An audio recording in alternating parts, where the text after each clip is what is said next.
Welcome to our channel, ladies and gentlemen. I want to begin by saying the following. If there is one person who will take back Kenyans to the street to fight for their rights, it is the President of Kenya, William Samoei Ruto, and the Kenya Kwanza government. Because we have a president who believes that it is either his way or the highway. If you cannot conform to his dictates, then you have to contend with him. And we are slowly going back to the Nyayo era, where KANU kilikuwa chama cha baba na mama. You either take it or leave it. That is the policy of the Kenya Kwanza. Recently, NTV aired a very interesting story about William Ruto. And they said William Ruto is the almighty. Whatever the president wants, the president gets. And they were giving an example of the housing levy, where the president had warned that he wanted to see any members of parliament who wanted to oppose this idea that he maintained was to create jobs for the youth of Kenya. And with that, the legislative arm of the government was intimidated and they passed that bill. Okia Omutata went to court, and after several push and pull, the court ruled against this very act, termed it illegal. And you know what happened? Because it was now pushed to 2024, the government will continue deducting this housing levy until 2024. But recently, the president came up with some startling statements, that is, statements that are only tantamount to that of a dictator. And this is what he said, that those people who are going to court to block us from undertaking the affordable housing project are the enemies of Kenya. I want to assure you that you gave me the powers and I will deal with them. All I need is your prayers. I was already given the sword. Do you think it's for cutting vegetables? It's for dealing with all these criminals. And for the better part of the day, the word unstoppable has been trending because William Ruto said that the housing levy is unstoppable, despite the fact that it was stopped by the courts. And this caught the eyes of opposition leader Raila Odinga and some of the people who were there during the second liberation. And today Raila Odinga and Muhisa Kitui were attending the burial of Sifuna in Western. And they were so furious about these remarks that they called upon Kenyans to resist William Ruto now. Watu wameenda kotini ati kujaribu kusimamisha. Mimi nawauliza, wewe unaenda kusimamisha kwa sababu uko na uwezo ya kulipa 40,000. Huyo mama mboga na boda boda wenye hawawezi kulipa 40,000 kwenda mbele. Hii mradi ambaye itampatia nyumba yenye itawezana na mfuko yake, wewe unataka kuzuia kwa sababu gani? Hii Kenya si ya watu matajiri peke yao. Hii Kenya ni ya Wakenya wote bwana. Hata wale wa chini wako na haki katika hii Kenya. Construction products, vijana wengi watakuwa kule factory, watu wa simiti, watu wa chuma, watu ya mbao watakuwa kazini wakipangia hiyo housing. That is why housing is a premium program for us. It will create jobs, it will spur industrialization. Nyayo walisema yeye alikuwa ni unstoppable. Tulimstopisha Nyayo. Kama tuliweza kumstopisha Nyayo, wewe ni nani? Wakenya watakustopisha. Kenyans will stop you. Kenyans have a right to stop you. Kenya cannot be ruled in a manner that is not prescribed in our constitution. Kenya wako katika hali ya hatari. Kenya yuko katika mbaya zaidi. Mtu akisema mimi I'm unstoppable, hakuna mtu anaweza kunistopisha. Ni nani? If we are celebrating Sifuna, we must celebrate the way he would have done it himself. That you do not tolerate deviated leadership. Ukiambia viongozi hupahotiri. We fought for the liberation of this country. We cannot be cowed today to look the other way when the gains that were made from that struggle are being subverted by opportunists who don't know what government is all about. Lazima tueleze wa Kenya ukweli mbele ya viongozi wanaharakati wenzangu. We did not fight for liberation of Kenya. Mtu kutuambia ati hii itafanyika wapende wasipende. Kwame wabwe. Efwe bana bama iwewe. You can't tell us I will have housing whether you like it or not. You don't own this country. We fought to stop that kind of primitive politics from permeating the public conscience of this country. Mukisherekea Sifuna lazima msherekee ukweli. Kwamba you cannot take up petroleum because of global prices. And when global prices come down, you keep prices up with a token reduction. We are not fools. Museme ukweli, we are not fools. And Sifuna will have called out fools who think that we cannot see through their lies. Mukimsherekea Sifuna, museme, can we go back to the path of proud politics? Oh, mayora kijana kama olanga. Alifuba na burobe.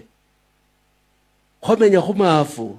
Luka ne kulia bitete bizina ne kukona. Uhomango nange wo. If bantu bekimini kwamile kuriye na kwaba kulondera abantu bekula kimilyango kukingo kwemile kwiti kibali bakwe kukizendi chamsi.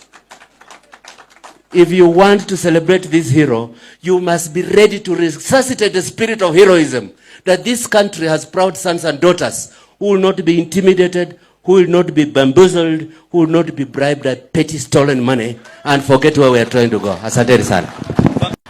Ladies and gentlemen, when a court of justice has pronounced itself on a matter, it should be final. And this is the reason why Raila Amolo Odinga, despite the fact that he feels that he won the 2022 elections, the Supreme Court overruled him and he accepted that decision.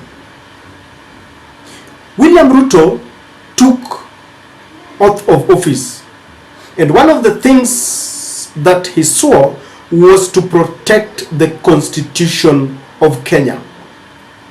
Now, when we see a president who is speaking on a matter that has been handled in a court of law, then we know that our country is going to the dogs. I mean, when a president makes such utterances, this is pure intimidation, because he wants to intimidate Okia Mutata and the entire team that went to court, Haki Africa and all those people who are going for legal redress. Because in the first place, when Kenyans were given an opportunity to air their view under the policy of public participation, it was very clear. Everyone who spoke against the housing levy. And I remember some of the very senior Kenyans were saying that Kenyans have not refused to pay taxes. It is only that this is not the right time. But they were ignored and Parliament was intimidated and they passed this bill. We have a government that wants to pocket every institution, the courts, the EACC, the IEBC, the Register of Political Parties. We have a government that, you know, the kind of state capture that we have is one that has never been witnessed before. In fact, sometimes you see our president smiling or laughing with people, but the true character of William Ruto is the one that we have seen there. You cannot go against what William Ruto wants. And it is very true that when people were fighting for the new constitution, you all know that William Ruto and his team opposed this constitution. And this is why the whole of this Kenya Kwanza team has got no respect to the constitution. The courts and every other institution cannot say anything and be listened to. And I can assure you that from this statement, there are people who shall be cowed. Maybe it's only Okiya Mutata who might go to court to pursue this housing thing. Wengine watakunja mkia. What do you think, or how do you think the judges feel, especially those who are handling this case? Because when a president has declared that no one will stop, that it is unstoppable, what, because you know, by the end of the day, it needs our gallant judges, the courageous ones, the bold ones, to look at the president in the face and tell him, we are guided by the penal codes.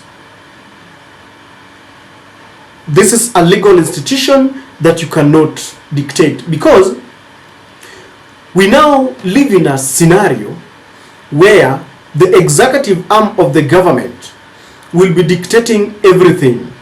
What the legislators say or want, what our judiciary wants, and everything.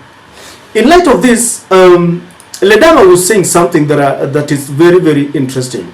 Ledama is saying, listen, elected leaders, including myself, if we allow the executive branch of government to control us, we might as well forget parliament, as Kenyans will not elect us again. Now it's up to us to decide our future. Mkenya anaona na anasikia. Yes, Kenyans are watching how the legislative arm of the government has degenerated to a level where it is a yes sir kind of scenario. Whatever the president wants, whatever the president gets. The first time when he appointed the 25 CSS and the court ruled against it, they continued being in office until recently when it was ruled again. I'm telling you that people will go to the street to fight for their rights.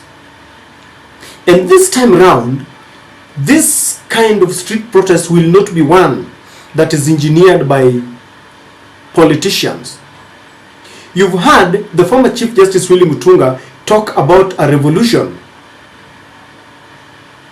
You've heard people like Lawyer Ahmed Nasir saying that we are at the verge of plunging into a Boston kind of revolution, because the government does not listen to Kenyans. Even if Kenyans are called to talk about anything and they say we don't want this, their opinion is a mere formality. And the Kenyans will not sit back and watch. The forces that were there during the second liberation are regrouping. Martha Karua has stated that they might go back to the streets.